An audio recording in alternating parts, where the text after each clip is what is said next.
Corações aqui, corações ali, sejam bem-vindos às conversas com corações aqui, corações ali, sejam bem-vindos às conversas. Olá, sejam bem-vindos e bem-vindas às Conversas sobre Autismo, podcast da Federação Portuguesa de Autismo, um projeto cofinanciado pelo INR. Hoje continuamos a nossa conversa com o professor David Rodrigues. Se ainda não ouviu o episódio anterior, aproveitamos para sugerir que o faça, pois esta conversa de hoje será uma continuação da anterior. Em 2014 fez uma belíssima apresentação no TED Talks em Lisboa, com o título Pensar utopicamente a educação. Convido já quem ainda não assistiu para ir assistir a esse vídeo que está disponível no YouTube. Vou aproveitar para citar algo que disse e vou-lhe pedir para nos explicar, por favor, um pouco esta sua ideia. A igualdade de oportunidades não se avalia por aquilo que se dá, mas por aquilo que se recebe.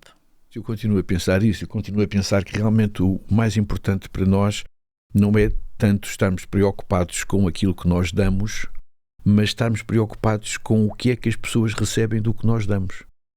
E às vezes eu conto uma piada aos meus estudantes que era um professor que tinha um conjunto de pensos rápidos em cima da mesa e chamou os alunos, eles fizeram uma fila e ele perguntou ao primeiro: então, qual é o teu problema? Ele disse: eu escorreguei no recreio e tenho uma ferida no joelho. Toma lá um penso rápido. E vem o segundo e diz: e tu, qual é o teu problema? Eu ando a dormir mal. Toma lá um penso rápido. E vem o terceiro e diz: eu ando um bocado deprimido. Toma lá um penso rápido. Isto é uma boa diferença entre o que é igualdade, que é dar a todos o mesmo. Nós temos este professor trabalha na igualdade, está a dar a todos o mesmo. Toda a gente leva um penso rápido. Toda a gente tem direito ao seu penso rápido. Mas nós podemos perguntar: e é o que as pessoas precisam? É todas de um penso rápido? O primeiro precisava, mas os outros precisam ou não? E a questão é esta diferença que existe entre a igualdade e a equidade. Quando nós pensamos numa perspectiva de equidade, é que nós precisamos de partir do pressuposto que as pessoas necessitam de abordagens diferentes para poderem ir o mais longe na sua vida. Eu não posso dar a todas as pessoas o mesmo. Aliás, até é interessante. Se eu der a todas as pessoas o mesmo, isso é uma legitimação da desigualdade. E porquê? Porque eu digo: mas eu dei a todos o mesmo, qual é o problema? O senhor está-se a queixar de quê? O senhor não levou o seu penso rápido. O senhor tem o seu penso rápido, eu dei um penso rápido a todos. Porquê é que o senhor não ficou bom? Se calhar o senhor também é muito exigente, não é? E ele disse: sabe porquê? Porque os pensos rápidos não curam depressões. Se eu não fizer este movimento, eu vou dizer que estas pessoas se calhar estão a pedir mais do que eles querem e que são uns não sei quê. Legitimam a desigualdade. E é por isso que é muito importante nós termos uma abordagem não de igualdade, mas uma abordagem de equidade. Isso significa, como dizia a Cláudia, eu estar preocupado com aquilo que as pessoas recebem. Com o que as pessoas recebem. Isto é ao nível de um professor. Um professor dá uma belíssima aula, não é? Dá uma belíssima aula e o problema é que há metade dos meus alunos que não percebeu a aula. Mas eu dei uma ótima aula, a minha aula é fantástica. Eu sou um grande professor, dei uma aula muito boa, só que os alunos não perceberam, não é? Era como aquele linguista que dizia que tinha ensinado um cão a falar, mas eu dei, e toda a gente estava muito espantada para ver se ele conseguia pôr o cão a falar, e quando ele ia fazer a demonstração, o cão não falava, só ladrava. E as pessoas disseram: mas então o que é que se passou? E dizia o linguista: pois o que se passou é que eu o ensinei, só que ele não aprendeu. E é esta questão, é esta tensão que existe entre o que é o que se dá, e o que se dá tem que ser pensado, concebido, adaptado, adequado para que as pessoas recebam. Porque senão não me adianta de nada. Não me adianta de nada. O dar está ligado à igualdade. E o que se recebe está ligado à equidade. Sempre que eu faço conferências levo um PowerPoint. E há pessoas que dizem: mas o que é PowerPoint? Já ninguém usa PowerPoint. Estás mesmo de cota, não é? Agora com PowerPoints. E eu digo sempre: sabes porquê? É porque quando eu tenho um PowerPoint há duas maneiras de receber aquilo que eu estou a dizer. É ouvindo o que eu digo e vendo o que está. Isso sabemos nós, especialistas de aprendizagem, que ajuda a aprendizagem de toda a gente. E por isso é que quando eu penso no que se recebe, eu tenho que procurar ir à procura, procurar encontrar quais são os melhores canais para que as pessoas efetivamente recebam aquilo que é dado. Muitas vezes, eu trabalhei na universidade há 30 anos, não é? E muitas pessoas diziam: sabe o que é interessante em si? É que você, sendo professor universitário, explica as coisas claramente. E eu sempre disse isto, a frase não é minha, alguém a disse, não sei quem. Eu disse: só é possível ser claro e ser simples se nós tivermos percebido aquilo que estamos a dizer. É muito fácil ser complexo, muito fácil ser rebuscado, é muito fácil. Basta ler uns artigos e decorar umas coisas e a pessoa faz um papel de intelectual fantástico. Mas só consegue ser simples quem tiver entendido isso e puder passar desta perspectiva do dar para a perspectiva do receber. Passar da perspectiva da igualdade para a perspectiva da equidade. Nessa mesma apresentação, apresentou as suas 5 utopias para a educação do futuro. Pergunto se agora em 2023, quase 10 anos depois, essas utopias se mantêm? Eu vou-lhe ser muito sincero, eu já não me lembro bem das utopias que eu falei, mas eu temo que não sejam muito diferentes atualmente, que eu não penso muito diferente do que eu pensava há 10 anos atrás, não é? Porque todos nós temos sonhos, aquela perspectiva do batidíssima, não é? Conhecidíssima do Galeano, quando ele diz que a utopia é para nos fazer caminhar, não é? E essas utopias basicamente são sistemas de valores que nos fazem, é como se fosse um farol, não é? Que nos fazem caminhar para lá. E o Galeano até não era tão positivo em relação a chegar ao farol, que ele dizia que cada vez que nós caminhamos, a utopia também caminha e, portanto, nós nunca chegamos lá. Eu acredito muito nisso e em relação às utopias, eu penso que a melhor coisa que nós podemos pensar para pensar na escola do futuro e nas utopias é olhar para a escola do presente, Cláudia. Porque muitas vezes nós olhamos para o futuro e o nosso futuro é mais incerto que nunca. Hoje em dia, as questões recentes da evolução do mundo mostram-nos que existe ainda uma incerteza muito maior do que antes. O Edgar Morin falava muito das sociedades complexas, não é? E dizendo que a complexidade das nossas sociedades leva a que elas sejam imprevisíveis e que elas sejam de certa maneira muito difíceis ou com vida impossíveis de prever, e sobretudo porque nós vivemos numa interação.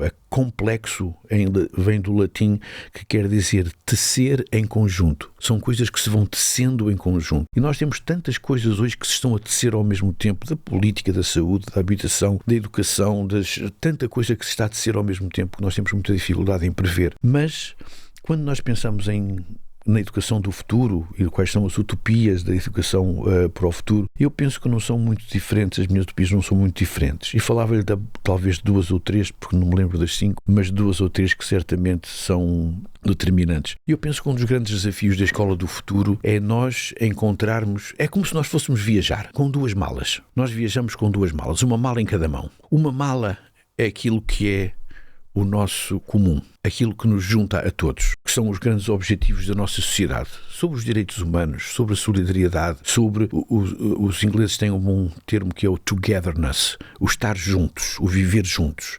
E isso é muito importante porque o que nos trouxe até aqui foi viver juntos, não é? Foi por isso que nós ficamos todos tão tortos com a pandemia, não é? Porque de repente a gente deixou de estar juntos. E estarmos juntos e vivermos juntos é muito importante. Isso é uma mala muito importante, eu vejo que a educação tem que continuar a investir em promover esse estar juntos. Talvez seja até um dos grandes desafios do futuro será que nós vamos conseguir viver juntos? Porque hoje em dia, com a situação que nós estamos ao nível internacional e ao nível, muitas vezes, de aumento de tensões que existem entre as pessoas, vale a pena perguntar o que é preciso, ou como é que nós vamos viver juntos. Isso é uma mala muito importante. Uma das malas é isto do togetherness, o estar juntos, o solidários, ter objetivos em conjunto, ter uma plataforma comum de entendimento e de comunidade, de interação, de inter-relação entre nós. Mas temos uma outra mala. A outra mala é da nossa identidade. E hoje em dia nós vemos que as escolas e a educação estão cada vez mais interessadas em desenvolver, em promover, em respeitar as diferenças das pessoas. E eu penso que só a primeira mala não chega. Nós tivemos, durante muito tempo, a escola só esteve preocupada com a primeira mala. Tínhamos o currículo era o mesmo para toda a gente, os horários eram os mesmos para toda a gente, tudo era muito, muito fechado. E hoje em dia nós estamos mais atentos às identidades das pessoas, às identidades sexuais, às identidades com os projetos de vida, às identidades dos sonhos que as pessoas têm. E isso é muito importante ser respeitado na escola. E talvez a escola do futuro, Cláudia, tenha que ter este grande equilíbrio entre estas duas malas. Uma mala que é nós pensarmos no que é comum a todos nós, mas pensarmos também como é que nós vamos conseguir conciliar este comum com o respeito pelas entidades das pessoas. Por exemplo, a situação da deficiência. A situação da deficiência é um respeito específico que nós temos de ter em relação ao desenvolvimento e à maneira de estar no mundo dessa pessoa. Da mesma maneira que as questões de género, as questões, por exemplo, socioculturais. Tudo isso são identidades que antes nós pensávamos, bom, isto são pessoas que vêm diferentes para a escola, mas depois elas vão se tornar iguais aos outros. Dava a ideia que a escola o que queria fazer era moldar as pessoas para eles ficarem... E hoje em dia nós não pensamos assim. Hoje pensamos que há aspectos sem dúvida comuns, mas as identidades das pessoas são uma riqueza. São uma riqueza. Isto é, não é para acabar com elas. A escola não foi criada para acabar com as identidades. Foi criada para trabalhar com as identidades e para lutar contra a desigualdade. Esse é o grande objetivo da escola do futuro. E eu penso, talvez, entre estas dominantes éticas da escola e entre estas dominantes também de criar comum na escola, penso que talvez seja isto a minha grande utopia da escola do futuro. Durante a pesquisa que fizemos para esta conversa, deparámos-nos com uma frase que já não me recordo se era sua ou se lhe foi pedido para comentar, mas a ideia era qualquer coisa como a ausência de empatia como base para a discriminação. Pergunto-lhe, em jeito de provocação, se considera que muitas vezes é isto que acontece nas escolas portuguesas. Não é provocação nenhuma, é mesmo, eu acho que continua, eu vejo que isso que é verdade, vejo que é verdade, quer dizer, avalio que isso que é verdade. E porquê? Eu penso que a empatia está muito ligada a uma perspectiva de humanismo. Aliás, a empatia penso que foi desenvolvida por um psicólogo americano chamado Carl Rogers, que escreveu na altura um livro chamado Tornar-se Pessoa. E ele na altura ele criou esse termo empatia, que é diferente de simpatia. Empatia é, digamos, walk in others' shoes, caminhar nos sapatos do outro. É a pessoa pôr-se no lugar do outro. E eu penso que este exercício de se pôr no lugar do outro é muito, muito importante e tem resultados muito, muito animadores. A questão da diabolização do outro ou da separação do outro é talvez a origem da segregação. E se nós virmos a história, isto aqui seria uma longa conversa, eu sei que só temos pouco tempo, mas é uma questão que me interessa, é como é que as pessoas que foram segregadas, antes de serem segregadas, foram diabolizadas.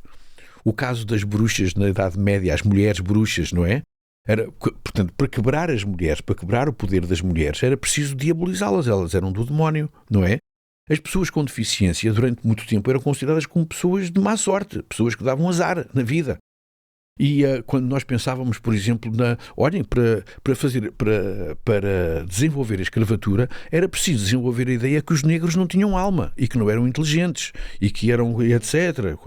E, portanto, este estado de diabolização, da demonização das pessoas é sempre a base para nós criarmos a segregação, porque as pessoas têm que ter uma base, as pessoas não são estúpidas, não é? As pessoas têm que ter uma base para dizer, estás a ver, ele é tão mau que vale a pena segregá-lo. A pessoa não segrega só se não tiver essa razão.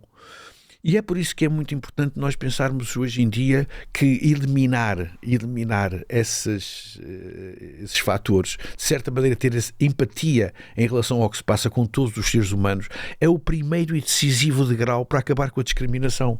Porque eu percebo, ao fim e ao cabo, que as pessoas não estão diabolizadas, como eu dizia no princípio da conversa, que talvez todas as pessoas façam o melhor que podem nas circunstâncias em que estão. É muito fácil dizer a uma pessoa, tu devias fazer isto, devias fazer aquilo, e ele, olha, vem cá, e faz a mesma coisa.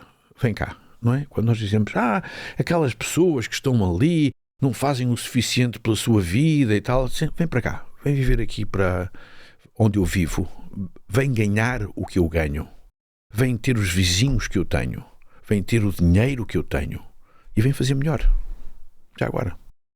E, portanto, essa questão é muito importante, nós pensarmos que a empatia, essa possibilidade que nós temos de nos pôr nos sapatos dos outros, de ter...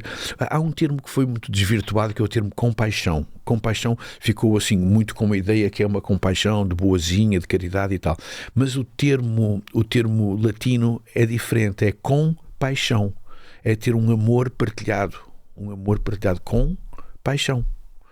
Compaixão.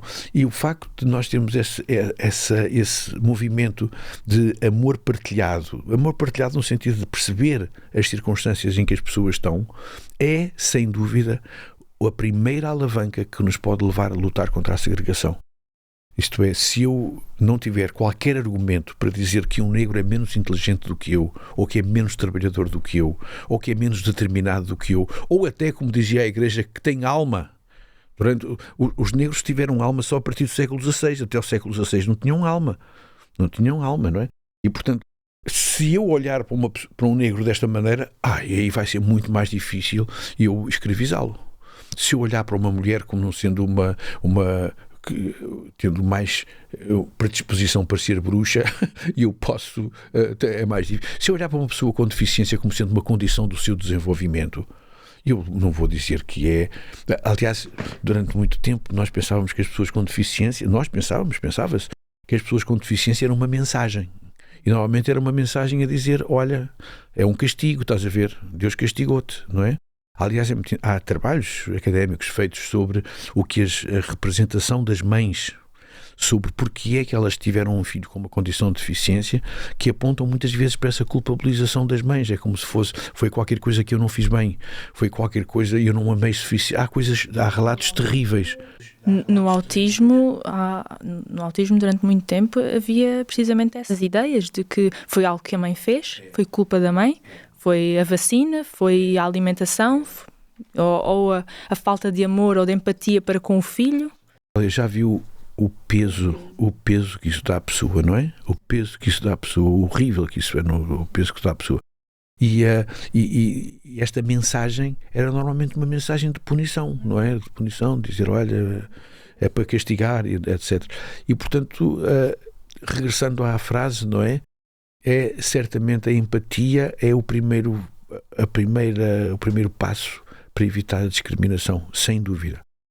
Depois temos outros, mas é como essa perspectiva humanista de sermos todos humanos e todos estarmos a fazer o melhor que conseguimos com a nossa vida.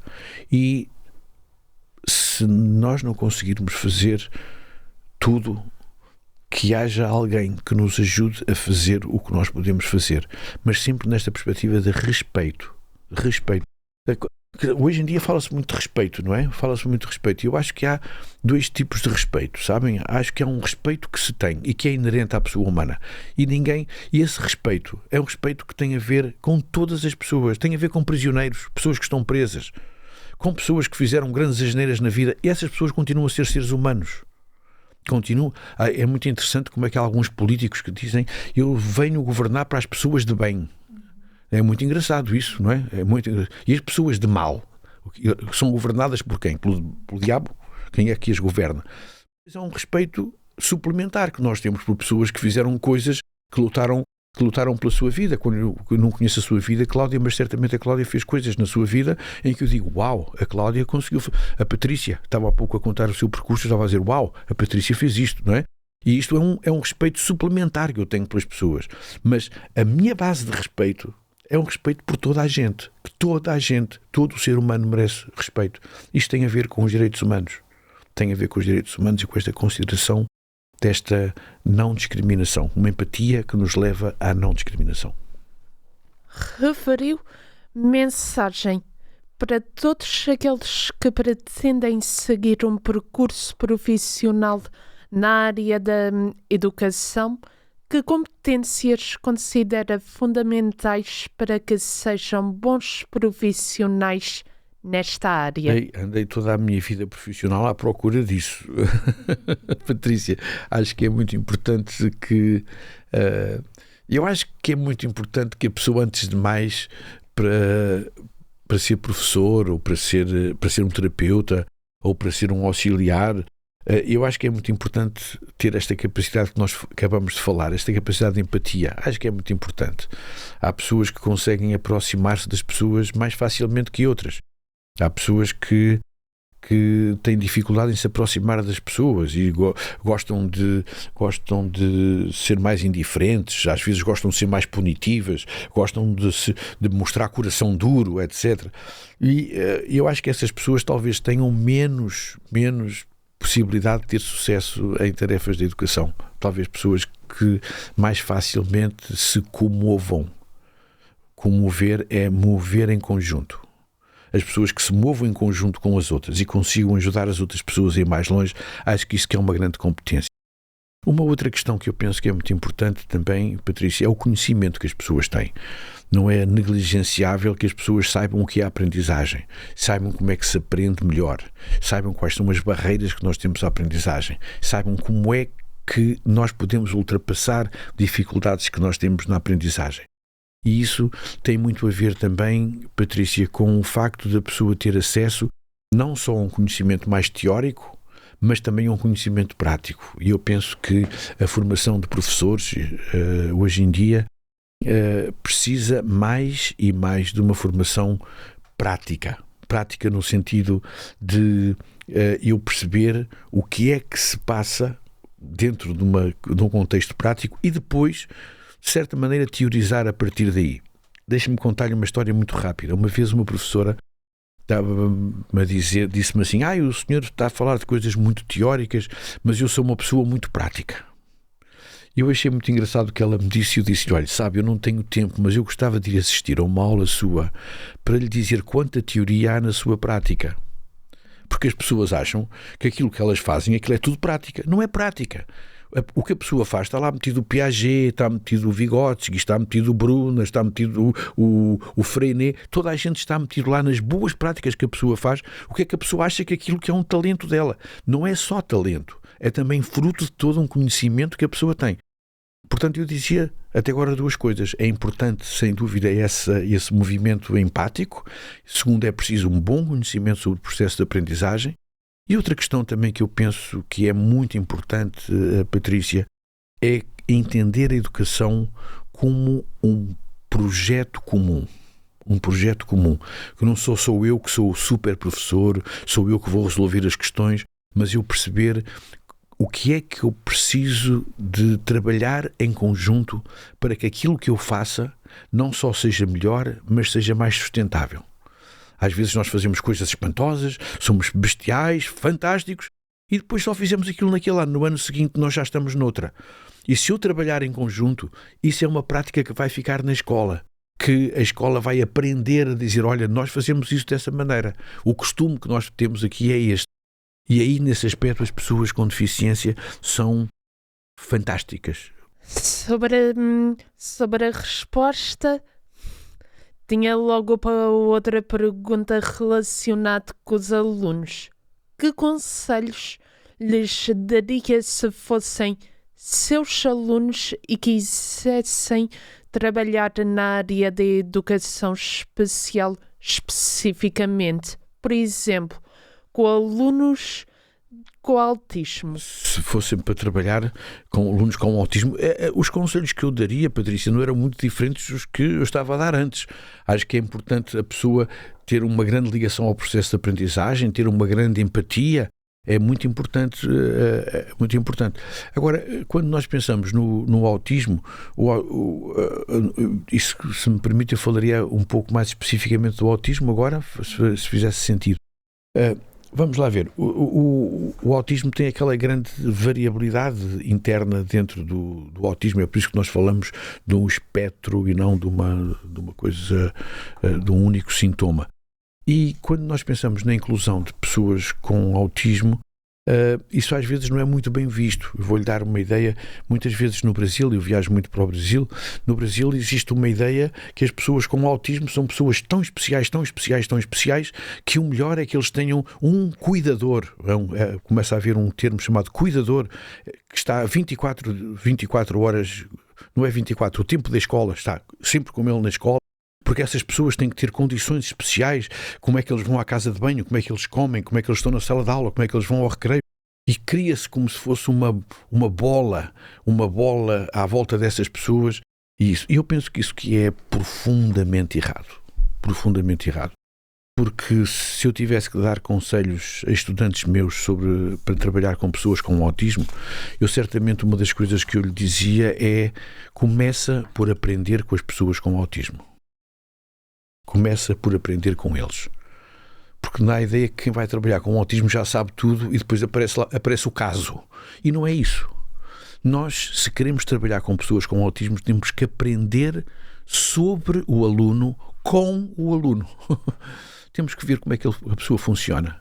Ser autista olha aquele paradigma que estamos a falar de educação especial e da inclusão. Ser autista não quer dizer que há uma forma infalível para trabalhar com ele, que há uma comunicação infalível, que há um ambiente infalível. Não há ambiente não há ambiente infalível para trabalhar com pessoas com autismo. Aprender sobre o aluno com o aluno e conhecer quais são as suas motivações, quais são os seus pontos positivos, o que é que ele quer fazer. Obviamente, utilizar maneiras de facilitar a comunicação desse aluno. Muitas vezes as pessoas com autismo, ou por falarem menos, ou por falarem mais devagar, são muitas vezes ultrapassadas por outras pessoas. E os professores não têm atenção suficiente a isso, muitas vezes. Dizem, e passou. E nós temos de dizer, para tudo. Está um colega para falar. E enquanto o colega não falar, ninguém pia. Está bem? Ele falou. Respeitar essa questão. E, obviamente, encontrar uma organização de trabalho para a pessoa com autismo que não seja uma organização que seja só exclusiva para ela, mas que tenha pontos com a organização de trabalho dos outros alunos. Porque senão voltamos a esta ideia que eu tenho uma organização de trabalho, entre aspas, para os normais e outra para a pessoa com autismo. E acho que não é isso. A inclusão tem a ver com eu pensar o que é que na organização de trabalho da pessoa com autismo se deve interlaçar com a organização de trabalho dos outros alunos. E aí é que funciona, porque senão eu estou a pensar outra vez que um autista não tem nada a ver com nada. E um autista tem a ver com tudo. Tem a ver com tudo, com toda a vida que está à volta dele. E, finalmente, acho que era importante também transmitir aos meus alunos uma ideia de um ambiente positivo. Eu penso que as pessoas com autismo, tal como todas as outras, beneficiam de um ambiente que seja positivo, de um ambiente que não esteja organizado à volta do ele não consegue, ele não faz, ele nunca chegará, ele nunca fará, mas sim, ele neste momento ainda não é capaz de fazer isso. Mas estamos a trabalhar para isso, estamos a procurar isso, ele tem feito progresso em relação a isso. E esta perspectiva positiva, esta perspectiva do walk and talk, não é? Caminhar e falar. Ir caminhando e falando, é uma perspectiva muito importante e, sobretudo, eu penso que nós temos que combater esta ideia que as pessoas com autismo são pessoas que precisam de estar num ambiente completamente específico, com pessoas completamente específicas, como se fosse uma bolha à volta dessas pessoas. Claro que há situações, vamos ver, claro que há situações em que é necessário isso. Essas situações, há momentos na nossa vida, mas isso não é só com as pessoas com autismo, não é? Todos nós temos de vez em quando comportamentos em que nós não queremos estar com toda a gente, queremos estar, como se costuma dizer, na nossa, não é? Queremos estar na nossa vida, nas nossas coisas, não é? E não estou a dizer que isto seja permanente, estou a dizer que isto é a linha de base, é o nosso pensamento em relação à inclusão de pessoas com autismo, é eu pensar como é que a organização que é necessária para a aprendizagem e para a participação das pessoas com autismo se interlaça, se liga com a organização que é necessária para a aprendizagem e participação dos outros alunos. Isso é o fundamental. E depois temos situações, outra vez, o walk and talk, situações que não funcionam assim e que nós vamos ver se não funciona assim, então vamos ver como é que funciona, da melhor maneira. Vamos ver. Agora, partir do princípio que tudo tem que ser especial, Tudo tem que ser especial. Assisti no outro dia a uma comunicação em que se falava que a dieta dos autistas tem que ser uma coisa especial. Coitados, não podem comer cozida à portuguesa. Digo eu, estou a brincar, mas estou a dizer que é muito fácil nós entrarmos nesta perspectiva de tudo tem que ser específico, tudo que tem que ser especial. E sem dúvida que há coisas que têm de ser especiais, como são especiais para as pessoas com autismo, como para as pessoas que não têm autismo, como para toda a gente, como para mim, como para a Patrícia, como para a Cláudia, como para toda a gente. Todos nós temos coisas que gostamos que sejam especiais para nós. Mas isso não quer dizer que nós tenhamos uma vida especial, isto é, uma vida longe da vista e longe do coração das outras pessoas.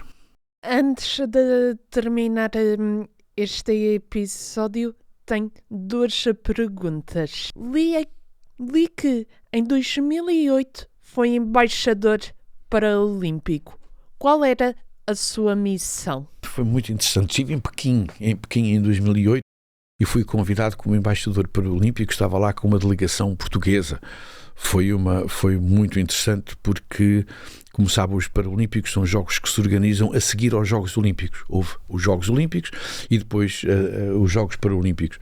E foi uma experiência muito boa e a missão lá, fundamentalmente, eu fiz contactos com a Universidade de Pequim, foram os Jogos Olímpicos em Pequim, fiz contactos com a Universidade de Pequim na altura com uma ligação com a minha universidade e, sobretudo, eu diria que a minha missão foi fundamentalmente promover e andar com os atletas e procurar, de certa maneira, partilhar experiências com eles e assistir às competições em que eles estavam. Estive nas competições de boccia, que nós ganhamos uma medalha, e tivemos várias situações, e foi para mim, espero que para os atletas tenha sido bom também, mas para mim foi uma experiência extraordinária, não é?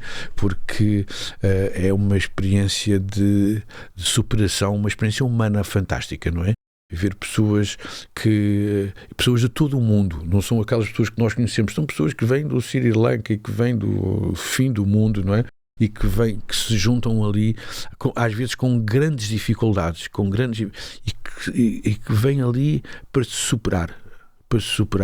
E eu penso que isto que é uma questão, é uma ideia muito forte para nós, que é esta ideia da superação, de nós nos transcendermos, nós irmos para além daquilo que seria às vezes até o mais esperável, não é? Nós nos transcendermos. Eu penso que o desporto tem essa grande virtualidade de nós procurarmos, aliás, o lema do desporto do Pierre de Coubertin era qualquer coisa do desporto e dos Jogos Olímpicos, era mais alto, mais forte e mais longe, se não estou em erro. A ideia era essa, não é? Quer dizer, da pessoa se transcender. E eu penso que isto é uma mensagem muito importante que as pessoas com condições de deficiência receberam e que as pessoas com condições de deficiência nos dão também. Elas receberam isso e não guardaram isso para elas. Elas estão-nos a dizer também que, mesmo em condições muito difíceis da nossa vida, nós temos sempre a oportunidade de uma escolha, de conseguirmos ir mais longe ou não. Claro que a minha perspectiva, Patrícia, é muito como é que se apoia isso, porque às vezes nós temos ideias um bocadinho neoliberais, toda a gente pode fazer tudo, se tu não fazes é porque não queres, não é bem isso. Nós temos que criar ambientes que sejam ambientes resilientes, ambientes que ajudem as pessoas a florescer. E é isso, de certa maneira, que também tem muito a ver com a escola inclusiva, com a educação inclusiva. É eu criar um ambiente educativo inclusivo que permita às pessoas florescer. Não é simplesmente dizer à pessoa: olha, a escola é péssima, os professores são péssimos, a tua família é horrível, mas tu tens que florescer de qualquer maneira. Não é bem isso. Eu tenho que trabalhar nas condições que são dadas a essas pessoas, criar o que eu tenho escrito sobre isso, criar ambientes resilientes, ambientes que eles próprios sejam resistentes aos fatores adversos e que permitam a pessoa ir mais além. As pessoas com deficiência no desporto recebem esta mensagem de resiliência, de vontade de ir mais longe, e depois dão-nos essa mensagem a todas as pessoas, tendo deficiência ou não tendo, dizendo-lhe: tu podes ir mais longe do que pensas. Última pergunta. O que ainda lhe falta fazer? Falta-me fazer o almoço. Eu ainda vou fazer o almoço agora. Estou a brincar, Patrícia, mas sabe, eu sou uma pessoa um pouco muito satisfeita com a minha vida, mas muito pouco satisfeito com aquilo que eu fiz até agora, não é? Porque eu gosto de dizer que eu arranjei um emprego que nunca mais acaba, não é? Quando nós trabalhamos em direitos humanos, quando nós trabalhamos na promoção de pessoas que muitas vezes estão mais excluídas da sociedade, isto é um trabalho que nunca mais acaba, não é? É um trabalho que nós temos, é quase como se fosse uma missão, é uma missão que nós temos e que nunca acaba. E, portanto, eu continuo a pensar que tenho muito para fazer. E eu não obviamente estou satisfeito com a minha vida, no sentido, quer dizer, sinto equilibrado na minha vida. Eu também sou uma pessoa já como se costuma dizer, com uma certa idade, não é? Com uma certa idade, e portanto tenho já uma perspectiva de olhar para a minha vida já de uma maneira mais redonda, não é? Mas esta aparente satisfação com a minha vida não é satisfação com os projetos que eu tive na minha vida, porque os projetos que eu tenho na minha vida não acabam nunca. E, portanto, estou sempre a ser desafiados para ir mais além e para ir, olha, este ano estive no Cazaquistão, imagino, vou agora à França, para a semana vou para o Brasil. Eu ando por todo o lado e eu pergunto, mas é para passear? Não, olha, no Cazaquistão eu não vi nada do Cazaquistão, é para ir a uma conferência, para mostrar o que é Portugal, para falar de inclusão, para dizer o que são direitos humanos, e isto é qualquer coisa que para mim se tornou como se fosse uma missão da minha vida, não é? E, portanto, nesse aspecto ainda tenho muito que fazer, Patrícia. E o André Malraux, um grande intelectual francês, ele tinha uma casa, uma segunda casa, nos arredores de Paris, e um dia ele falou ao jardineiro que lá tinha, disse assim, olha, sabe, eu gostava de plantar aqui um carvalho. E o jardineiro olhou para ele e disse, olha que um carvalho demora muito tempo a crescer. Ele disse, se demora muito tempo a crescer, o melhor é plantá-lo ainda de manhã. Professor David, muito obrigada. Foi ótimo poder conversar consigo. Muito obrigada. Para quem nos está a ouvir, se gostaram desta conversa, partilhem nas vossas redes sociais para chegarmos ainda a mais pessoas. Deem-nos o vosso feedback, é muito importante para nós. Podem fazê-lo através das nossas redes sociais, Facebook, Instagram, YouTube. Ativem o sininho no Spotify, no YouTube, para receberem as notificações sempre que sair um novo episódio. E claro, visitem o nosso site e subscrevam a nossa newsletter para se manterem a par das notícias da Federação e das nossas associações federadas. Muito obrigada. Encontramos-nos na próxima conversa sobre autismo. Corações aqui, corações ali, sejam bem-vindos às conversas corações aqui, corações ali, sejam bem-vindos às conversas